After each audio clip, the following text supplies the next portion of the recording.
नमस्कार, मैं हूं डॉक्टर सुभाष सी पांडे और आप देख रहे हैं एनवायरमेंट स्टोरी।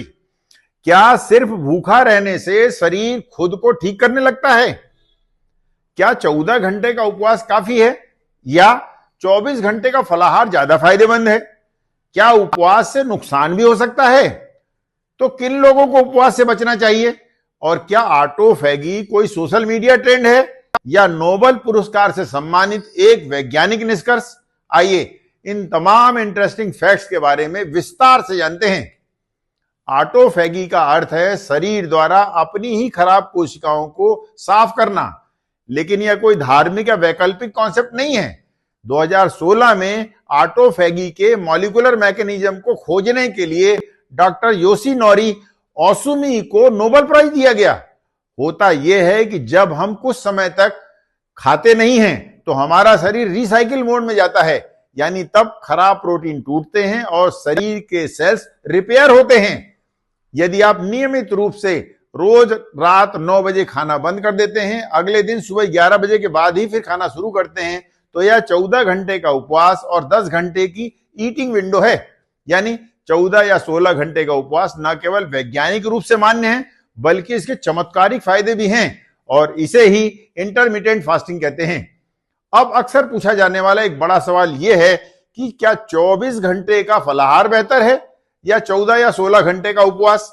वैज्ञानिक कहते हैं कि फलाहार में कैलोरी और शुगर तो आती रहती है, इसीलिए इंसुलिन पूरी तरह बंद नहीं होता, बल्कि उल्टे फलाहार में कई बार इंसुलिन स्पाइक हो जाता है। जबकि 14 या 16 घंटे का water based intermittent fasting insulin को ज्यादा दबाता है और ऑटोफैगी को बेहतर संकेत देता है।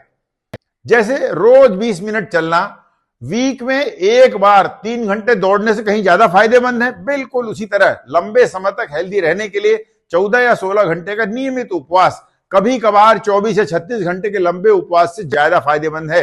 लेकिन 60 वर्ष से अधिक आयु के लोगों या बीपी, शुगर, किडनी की समस्या वाले लोगों के लिए फलाहार अधिक सुरक्षित है। बल्कि ऐसे लोगों को तो उपवास में भी इलेक्ट्रोलाइट यानी पानी में थोड़ा नमक डालकर लेना बहुत जरूरी है। 14 या 16 घंटे के उपवास पर कई peer reviewed research paper publish हुए हैं जो बताते हैं कि इंटरमिटेंट फास्टिंग शरीर को दंड देने का तरीका नहीं, बल्कि उसे सुधरने का अवसर देना है। आइए अब जानते हैं कि क्या उपवास से नुकसान भी हो सकता है। तो इसका उत्तर है हाँ। बिना समझ और सावधानी के किए गए उपवास से लो बीपी, चक्कर आना, गैस्ट्रिक एसिडिटी, इलेक्ट्रोलाइट या हार्मोनल इंबैलेंस हो सकता है।